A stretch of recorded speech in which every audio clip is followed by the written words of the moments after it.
میرے عزیز بزرگوں دوستو، تمام کائنات کا خالق و مالک، تمام مخلوق کا پیدا کرنے والا خالق و مالک اللہ رب العالمین، جس نے 18,000 مخلوقات کو پیدا فرمایا ہے اپنی قدرت کاملہ سے، اور اللہ کی جو مخلوقات ہیں، بعض مخلوقات میں نظر آتی ہیں، بعض مخلوقات میں نظر نہیں آتی، ہماری آنکھوں سے اجھل ہے۔ ہماری آنکھوں میں اتنی طاقت نہیں ہے، ہماری نظر میں اتنا پاور نہیں ہے کہ ہم اللہ کے اس مخلوق کو دیکھیں۔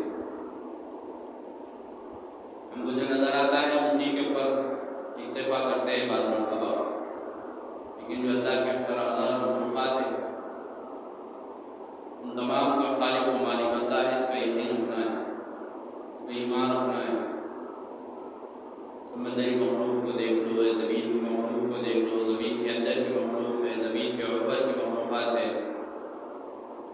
سمندروں میں، پانیوں میں بھی اللہ کی مخلوقات ہیں،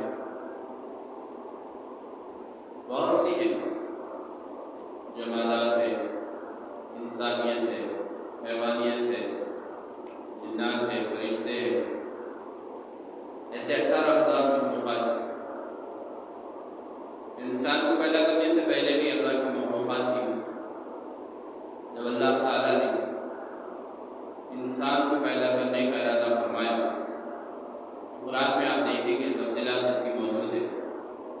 سورہ بقرہ میں پہلے پارے میں آپ کو یہ تذکرہ مل جائے گا، آپ دیکھیں گے، پڑھیں گے تو جب اللہ نے ایک مخلوق کو پیدا کرنے کا ارادہ فرمایا تو فرشتوں کے سامنے فرمایا کہ میں ایسے ایک مخلوق کو پیدا کرنے والا ہوں۔ فرشتوں نے کہا، اے باری تعالیٰ، آپ ایسی مخلوق کو پیدا کرنے جا رہے ہیں جو دنیا میں، زمین میں فساد کرے، خون ریزیاں کرے۔ اللہ تبارک تعالیٰ نے اس وقت میں ارشاد فرمایا کہ تم وہ نہیں جانتے جو میں جانتا ہوں۔ فرشتوں نے یہ بھی فرمایا تھا، اللہ تعالیٰ آپ ایسی مخلوق کو پیدا فرما رہے جو زمین میں فساد کریں گے، خون ریزی کریں گے، حالانکہ آپ کے فضل و کرم سے، آپ کے حکم سے الحمدللہ ہم ذکر اذکار میں لگے ہوئے ہیں، آپ کی عبادت کرتے ہیں۔ اللہ نے فرمایا کہ میں وہ جانتا ہوں کہ تم نہیں جانتے۔ پھر اللہ تبارک تعالیٰ نے آدم علیہ السلام کو چند چیزوں کے نام بتائے، اس کی تاثیر بتائی، اور پھر فرشتوں کے سامنے ان چیزوں کو رکھا اور فرشتوں سے دریافت فرمایا کہ بتاؤ ان چیزوں کے نام کیا ہے، ان کی تفصیلات کیا ہے، انہیں کیا تاثیرات ہیں۔ فرشتوں نے فرمایا، اے باری تعالیٰ، آپ عالم الغیب ہیں، ہمیں تو اتنا ہی جتنا آپ نے ہم کو دیا ہے، ہم ان چیزوں کے ناموں کو نہیں جانتے۔ پھر اللہ تبارک تعالیٰ نے آدم علیہ السلام کے سامنے ان چیزوں کو رکھا اور پھر ان سے فرمایا کہ بتاؤ ان چیزوں کے نام کیا ہے، مائیں اس کی تاثیرات کی۔ حضرت آدم علیہ السلام نے ان چیزوں کے نام بھی بتائے اور ان کی تاثیرات بھی بتائی، کیونکہ اللہ تعالیٰ نے پہلے ہی سے آدم علیہ السلام کو چیزوں کا نام اور پتہ تاثیرات بتا دی گئی۔ جب آدم علیہ السلام نے ان ناموں کو بتایا، چیزوں کے تاثیر بتائی، فرشتوں سے عرض فرمایا اللہ تبارک تعالیٰ نے، میں نہ کہتا تھا کہ میں وہ جانتا ہوں جو تم نہیں جانتے۔ پھر فرشتوں اور جناتوں کو اللہ تعالیٰ نے حکم فرمایا کہ سر کے بل سجدے میں گر جاؤ آدم کے سامنے۔ تمام جناتوں اور فرشتوں نے اللہ کے حکم کو بجا لایا اور آدم علیہ السلام کو سجدے میں چلے گئے۔ آدم علیہ السلام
نافرمانوں میں سے ہو جاؤ گے۔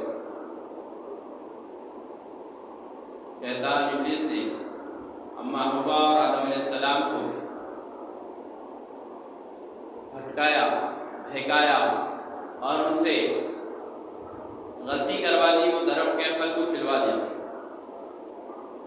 جس سے اللہ ناراض ہو گئے اور آدم علیہ السلام کو جو جنت کا لباس تھا وہ ان سے چھین لیا گیا اور دنیا میں بھیجا گیا۔ زمین پہ جاؤ، تھوڑے دن رہو اور مدت زندگی جو ہے تمہاری اس کو گزارو، اور یاد رکھو کہ تمہارے پاس ہی تم کو لوٹ کر آنا ہے۔ آدم علیہ السلام نے وہاں پر توبہ کی کہ اللہ میں گناہ گار ہوں، میں ظالم ہو گیا تھا، ظلم کر لیا میں نے، آپ معاف کرنے والے ہیں، معاف کر دیجیے۔ اللہ تعالیٰ نے آپ کی توبہ کو قبول فرمایا اور معاف فرما دیا۔ یہ پوری تفصیلات آپ کو سورہ بقرہ کے اندر مل جائیں گی، پہلے پارے کے اندر ہی ہے، آپ دیکھ سکتے ہیں۔ بتانے کا مقصد یہاں پر یہی ہے کہ ہم کو جو دنیا میں بھیجا گیا ہے یہ وقت مقررہ کے لیے بھیجا گیا ہے۔ زندگی ہے، چند روزہ زندگی ہے، جیسے چاہے گزار لیں، لیکن جانا تو ہم کو اللہ کے پاس ہے، اس کو یاد رکھنا ہے، یہ ہم کو بھولنا نہیں ہے۔ ہم کو دنیا میں ایک مختصر مدت کے لیے بھیجا گیا ہے، ایک مختصر مدت کے لیے دنیا میں بھیجا گیا ہے۔ اصل ٹھکانہ ہمارا جو ہے ہمیشہ کا یہ دنیا نہیں ہے، اصل ٹھکانہ جو ہے نا وہ ہمیشہ کا، وہ آخرت، اور ہم کو اللہ کے پاس جانا ہے، اور دنیا میں ہم جو کچھ بھی کر رہے ہیں اس کا حساب ہم کو اللہ کے روبرو دینا ہے، اور وہاں پر کوئی بچانے والا نہیں ہوگا، اپنے کیے کی سزا خود کو بھگتنی پڑے، اپنے اعمال کا حساب ہم کو دینا پڑے گا اللہ کے پاس۔ کوئی آ کر ہماری سفارش نہیں کر سکے گا اللہ کے حکم کے بغیر۔ ایسا کرسی کے اندر بھی لکھا رہتا ہے، جو کہ سورہ بقرہ ہی میں ہے، تیسرے پارے میں آتی ہے، اس میں بھی آیت کے اندر ہے لَهُ مَا فِي السَّمَاوَاتِ وَمَا فِي الْأَرْضِ مَنْ ذَا الَّذِي يَشْفَعُ عِنْدَهُ إِلَّا بِإِذْنِهِ۔ اس کا حکم ہے، اللہ تعالیٰ فرما رہے ہیں زمین و آسمان میں کون ہے تو اللہ کے حکم کے بغیر تمہاری سفارش کرتے ہیں۔ قرآن میں آیت الکرسی جو ہم گھروں میں بھی ڈال دیتے تھا، تب توغرہ کے طور پہ گھروں میں بھی برکتاً رکھ لیتے ہیں، لیکن اس میں کبھی توجہ نہیں دیتے۔ اس کے اندر کھلے الفاظ میں کہ زمین و آسمان میں کون ہے جو اللہ کے حکم کے بغیر تمہاری سفارش کرتے ہیں۔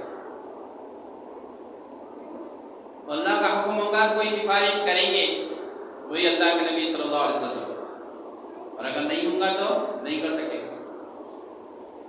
میرے بھائی بزرگوں دوستوں، بولنے کا پورا مقصد یہی ہے کہ ہم یہ دنیا کی جو ہماری 60-70 سالہ 100 سالہ 200 سالہ جو زندگی جو بھی ہے اللہ ہی کو معلوم ہے، وہ زندگی صرف مختصر، آخرت کے مقابلے میں کچھ بھی نہیں۔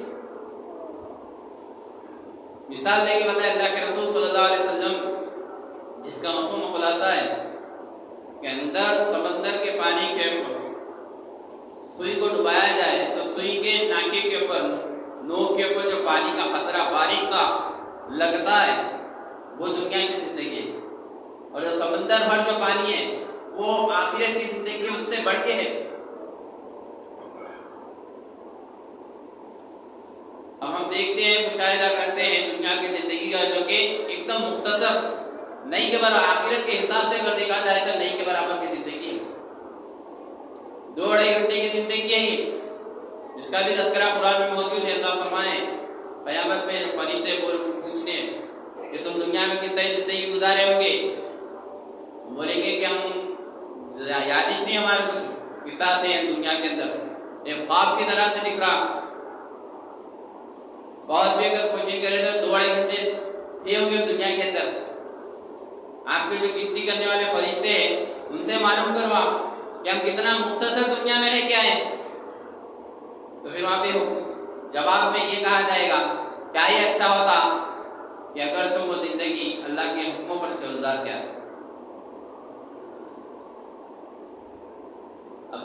حساب دیکھیں، مختصر زندگی ہے، وہ زندگی کے اندر بچپنا بھی ہے، پھر لڑکپن ہے، پھر جوانی ہے، مل گئی تو پھر اس کے بعد میں اور زندگی مل گئی تو پھر ادڑ عمر ہے، پھر اس کے بعد اور زندگی مل گئی تو پھر ضعیفی ہے، جنہیں بڑھاپا ہے، اور اس کے بعد تو پھر جانا ہی جانا ہے۔ اب گارنٹی نہیں ہے کہ ضعیف ہو کے ہی جائیں گے، بوڑھے ہو کے ہی جائیں گے دنیا سے، ہم جوانی میں بھی جا سکتے، یہ گارنٹی نہیں کہ جوانی میں جا سکتے، بچپنے میں بھی چلے جا سکتے۔ تو ہم کو جو زندگی ہے وہ آخرت کو بنانے کے لیے زندگی دی گئی ہے، تو ہم کو آخرت کو بنانا ہے، اللہ اس کے رسول کی اطاعت کے اندر ہم کو زندگی کو گزارنا ہے۔ ہم دنیا میں آئے اللہ کو راضی کرنے کے لیے، اللہ اس کے رسول کی اطاعت کرنے کے لیے، اللہ کے دین کو پھیلانے کے لیے، دین کی محنت کرنے کے لیے اللہ نے ہم کو دنیا میں بھیجا، لوگوں کو اچھائی کی دعوت دینے، برائی سے لوگوں کو روکنے کے لیے اللہ نے ہم کو دنیا میں بھیجا، اس نبی کی امت میں اللہ نے ہم کو بھیجا ہے۔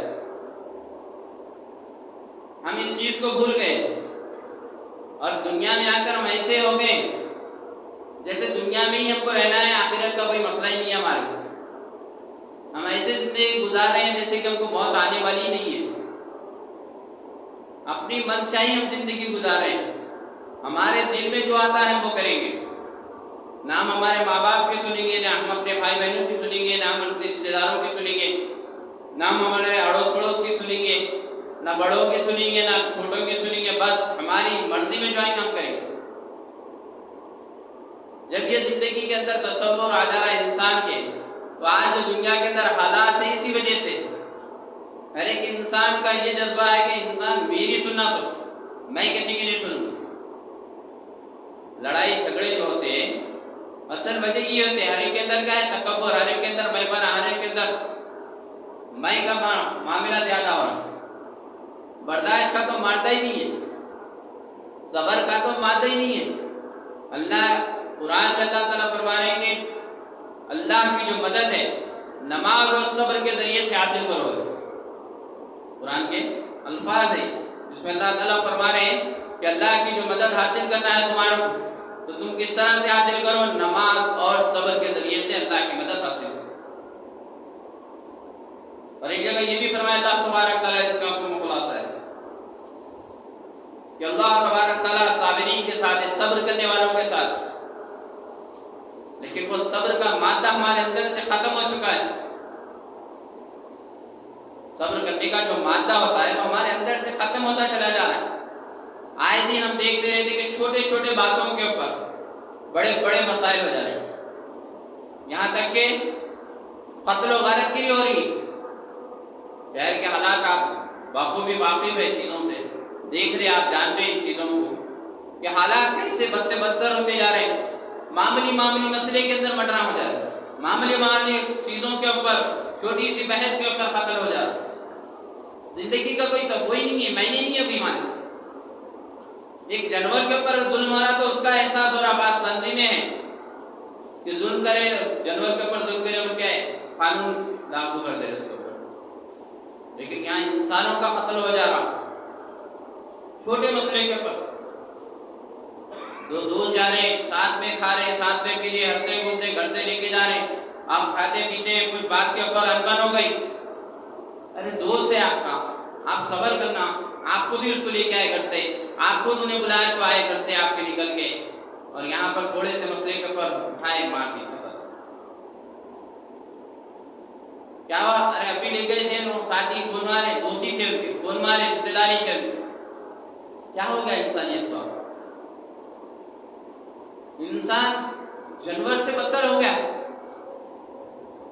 چھوٹے مسئلے کے اوپر آپ دیکھ رہے ہیں 8-15 دن کے اندر کتنے کے مرڈر ہو چکے ہیں، کتنے کی قتل غارت گری ہو چکی ہے۔ انسان ہیں ہم، اللہ جو مخلوقات پیدا فرمائے ہیں ان تمام کے اندر سب سے افضل، سب سے اشرف اگر کوئی ہے تو وہ آدم، یعنی انسان۔ لیکن آج انسان اپنے اعمال سے اتنا نیچے گر گیا کہ جانور سے بھی بدتر ہو چکا ہے۔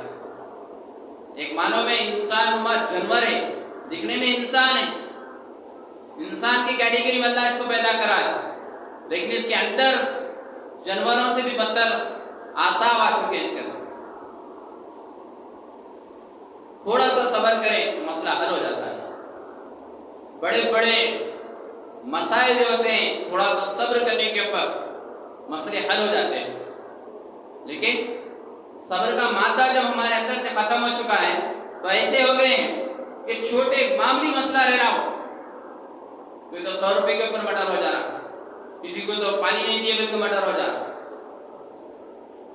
میری بات نہیں سنا بلکہ قتل ہو جاتا. کہ کیا ہے یہاں پر، ادھر جا رہے ہیں ہم، بھائی بھائی کو مار دے رہا، جائیداد کا دنیا رشتہ دار کو مار دے رہا، اولاد ماں باپ کو مار دے رہی، ماں باپ اولاد کو مار دے رہی، محبت کے چکر میں، عاشقوں کے چکر میں ماں باپ کو مار دے رہے، ماں باپ اولادوں کو مار دے رہے. ارے بھائی انسان ہیں ہم، اللہ انسان بنا کے دنیا میں ہم کو بھیجا ہے. انسانیت نام کی کوئی چیز ختم ہو رہی ہے ہی نہیں ہمارے اندر. مانوتا جسے کہتے ہیں وہ مانوتا ہی نہیں ہے، انسانیت ہی ختم ہو چکی ہے انسان کے اندر. منش کے اندر سے منشتا ہی ختم ہو چکی ہے. کل حساب دینا ہے. ناجائز کسی کا قتل کرنا ساری انسانیت کے قتل کرنے کے برابر ہے. ایک انسان کا آپ قتل کر رہے ہیں، ناجائز اگر قتل کر رہے ہیں آپ تو ساری انسانیت کو قتل کرنے کے برابر ہے. اگر کسی ایک کی جان بچا لیں آپ ساری انسانیت کی جان بچانے کے برابر ہے. یہ حدیث کے اندر موجود ہے. جھوٹ کو ناپسند کیا گیا ہے. قرآن میں یہ فرمایا گیا ہے جس کا مفہوم خلاصہ ہے کہ اللہ کی لعنت ہے جھوٹ بولنے والے کے اوپر. جھوٹ اتنا برا ہے، یہاں تک کہ حدیث میں یہ بھی بیان کیا گیا ہے کہ کوئی جھوٹ بولتا ہے تو اس کی جھوٹ کی بدبو سے رحمت کے فرشتے اس سے 2 میل دور چلے جاتے ہیں. لیکن جب کسی انسان کی جان بچانے کا مسئلہ آتا ہے کہ تمہارے ایک جھوٹ سے کسی کی جان بچ سکتی ہے تو اس جھوٹ کو جھوٹ نہیں کہا جاتا. آپ کے اس جھوٹ کو قبول کیا گیا، پسند کیا گیا. دو لوگوں کے اندر انبن ہے، نا اتفاقی ہے، اگر ان کو ملانے کے اندر آپ اگر جھوٹ کا سہارا لے رہے ہیں تو آپ کو وہاں جائز ہے وہ جھوٹ. اس سے ایک دو دونوں جو دور تھے، جو اس کے اندر اختلافات تھے وہ ختم ہو رہے اختلافات، تو وہ جھوٹ بولنے کو آپ کو اس کے اوپر کچھ بھی نہیں. میرے بھائیوں کو دوستوں فکر کریں اس چیز کی، ماحول بنائیں، صبر اندر پیدا کریں، ہمارے اندر بچوں کے اندر صبر کا جذبہ پیدا کریں، صبر کی تعلیم دیں، چھوٹے بڑوں کے ادب و ادب بتائیں، احکام بتائیں، رشتے دار ہیں کیسے ہیں، کیسا رہنا ان کے ساتھ. اتنے مرتبہ سنے حدیث میں کہ ماں باپ تمہارے لیے جنت ہے یا پھر تمہارے لیے جہنم ہے. اگر تم ان کو راضی کر کے ان کی خدمت کر کے ان کو راضی کرے، اللہ تم سے راضی، اللہ راضی، تو جنت تمہارے لیے واجب. اور اگر تم اپنے ماں باپ کو ناراض کرے تو اللہ ناراض، جس سے اللہ ناراض، جہنم اس کے لیے واجب. ماں کے قدموں کے نیچے جنت ہے، باپ جنت کے دروازوں میں بیچ کا دروازہ ہے. چاچا کا مرتبہ باپ کے برابر بتایا گیا، خالہ کا مرتبہ ماں کے برابر ہے بتایا گیا ہے، استاد کا مرتبہ ماں باپ کے برابر ہے بتایا گیا، پڑوسیوں کا بھی ہمارے اوپر حق ہے یہ بھی بتایا گیا. ہم انسان ہیں تو انسانیت کا حق ہے ہمارے اوپر، وہ بھی بتایا گیا ہمارے. آپ پڑھیں گے، تعلیمات کریں گے، تعلیم میں بیٹھیں گے، قرآن و حدیث کی روشنی میں ہم جب تعلیم حاصل کریں گے، علم حاصل کریں گے، آپ کو یہ تمام چیزیں آئیں گی. جب علم، صحیح علم ہمارے اندر آئے گا، ہمارے اندر صبر کا مادہ اگر ہم آئیں گا اور ہم اخلاق کے بہتر اخلاق کو ہم حاصل کریں گے تو اس سے پھر دنیا کے اندر امن و امان، سلامتی کا گہوارہ ہو. اسلام کے معنی یہ وہ اسلام ہے ہی سلامتی کا. دنیا کے اندر جو سلامتی جو آئی ہے، امن و امان جو آیا ہے وہ اسلام سے آیا ہے، اسلامی تعلیمات سے آیا ہے. اگر تعلیمات کو ہی ہم چھوڑ دیں گے، اسلام کو ہی چھوڑ دیں گے تو پھر بازار میں کیا، گھر کے اندر بھی میدان جنگ بنا ہوا ہے. اس لیے ہم اپنی اولادوں کی بھی صحیح تعلیم و تربیت کریں. اپنے سامنے اگر کوئی برا ہو رہا تو لوگوں کو سمجھائیں پیار سے، محبت سے کہ بھائی ہم مسلمان ہیں، بھائی ہم انسان ہیں، ہم کو یہ تعلیم نہیں ہے، ہم ایسا کرنا ہے، 1 سے 4 بات بولیں گے، آپ 10 مرتبہ بولیں گے، کبھی نہ کبھی کوئی نہ کوئی کسی کی بات، جس کی زبان سے اللہ کس کو ہدایت دے نہیں بتا سکتے ہیں۔ اس کے لیے ضروری نہیں ہے کوئی عالم صاحب ہی بیان کرنا ہے، کوئی مفتی صاحب ہی آ کے بیان کرنا ہے، نہیں، ہم انسان ہیں، ہم یہاں آدم کی اولاد ہے، اللہ آدم کے میں ہم کو پیدا فرمایا ہے، صرف مخلوقات میں سے اللہ ہم کو پیدا فرمایا ہے، اور پھر اس پہ سونے پہ سہاگا یہ کہ اللہ نے ایمان والا ہم کو بنایا ہے، اور اللہ کے نبی کی امت میں اللہ نے ہم کو پیدا فرمایا۔ تو ہماری ذمہ داری صرف اپنے ہاتھ تک کی نہیں، بلکہ اپنے گھر والوں کی، اپنی بستی والوں کی، ہمارے شہر والوں کی، ہمارے ملک والوں کے، ساری انسانیت کی ذمہ داری ہمارے اوپر ہے۔ آپ نے حدیث بھی سنی ہے کہ ہر ایک جنا ذمہ دار ہے، ہر ایک جنا ذمہ دار ہے، نگہبان ہے اپنی رعایا کے بارے میں۔ اس کے ماتحت میں جو لوگ بھی آتے ہیں وہ اس کے لیے ذمہ دار ہے، کل اس کے بارے میں اس سے پوچھا جائے گا کہ تم نے ان کو ہدایت کے لیے، تم نے ان کو دین پہ لانے کے لیے، تم نے ان کو قرآن و حدیث کی کیا تعلیمات دی، کیا محنت کی، اللہ کل پوچھیں گے، ہر ایک کو پوچھیں گے، میں کو پوچھیں گے، آپ کو بھی پوچھیں گے۔ ہر ایک جنا ذمہ دار ہے اپنے ماتحتوں کا۔ چنانچہ حدیث میں لمبی تفصیلات بیان کی گئی، جس میں اللہ کے رسول صلی اللہ علیہ وسلم نے فرمایا کہ ہر ایک دوسرے کا ذمہ دار ہے، نگہبان ہے، کل اس کے بارے میں اس سے بحث پرس ہوگی۔ چنانچہ اگر بادشاہ ہے تو اس کی رعایا کے بارے میں اس سے سوال کیا جائے گا، شوہر ہے تو اس کی بیوی کے بارے میں اس سے سوال کیا جائے گا، بیوی ہے تو اس کے شوہر، اس کے بچوں کے بارے میں اس سے سوال کیا جائے گا، مالک ہے تو نوکروں کے بارے میں سوال کیا جائے گا، نوکر ہے تو اس کے مالک کے بارے میں سوال کیا جائے گا کہ تم نے کیا محنت کی، کیوں دین پہ لانے کے لیے، اسلام پہ لانے کے لیے، تعلیمات کیا کام کی، کیا کوشش اور محنت کی تم نے، پوچھا جائے گا۔ آخرت میں ہم کو جواب دینا اللہ کے سامنے، تو وہ سوال کا جواب دینے کے لیے ہم کو محنت کرنا پڑے گا، اللہ کے راستے میں نکلنا ہوگا، دین کی محنت کو سیکھنا ہوگا، سیکھ کے ہم پھر دوسروں کو دعوت دے سکتے ہیں، سمجھا سکتے ہیں، بول سکتے ہیں، خود بھی ہمارے اندر بھی جذبات آتے ہیں، خود بھی ہمارے اندر بھی قرآنی تعلیمات، احادیث کی تعلیمات جب آتی ہے، انسان کے اندر دل نرم ہوتا ہے اس کا۔ تو اس کے لیے سب ساتھی انشاءاللہ کوشش کریں اللہ کے راستے میں نکلنے کی، اور جہاں تک ہماری نظروں کے سامنے اگر کچھ برائی ہو رہی تو ہم اس کو روکنے کی کوشش کریں، پیار سے، محبت سے سمجھانے کی کوشش کریں، تاکہ ماحول کیا ہے امن و امان والا، سلامتی والا بن جائے۔ بچوں کی نگرانی کریں، راتوں میں نکل رہے ہیں، دوستانہ کر رہے ہیں تو کسی کے ساتھ، کیسے لوگوں کے ساتھ اٹھنا بیٹھنا ہو رہا ہے، ہمارے بچوں کی تربیت دیکھیں، نگہبانی کریں ان کی۔ ہم اپنی مسئلہ، ہمارا بچہ ایسا نہیں کرتا، ہمارا بھائی ایسا نہیں کرتا، ہم تو اپنی جگہ پہ دیکھ کے ہم خاموش ہیں، لیکن وہاں جب جا کے مسئلہ دوسرا ہو جا رہا، صحبتیں جب غلط اختیار کر جاتے ہیں تو شریف گھرانے کے بچے بھی بولتے تو خراب ہو جاتے ہیں۔ تو اس لیے ہم اپنے بچوں کی حفاظت کریں، کوشش کریں، دیکھیں ہم لوگ بھی ان کا دوستانہ کس کے ساتھ ہے، کن کے ساتھ ان کا اٹھنا بیٹھنا ہے، اور راتوں میں بچوں کو زیادہ باہر جانے نہ دیں، بچوں کی گھروں میں حفاظت کریں، گھروں میں بٹھائیں، گھروں میں تعلیمات کریں، جو بھی کرنا ہے آپ سمجھاتے رہیں ان کو، کیونکہ آپ ذمہ دار ہیں۔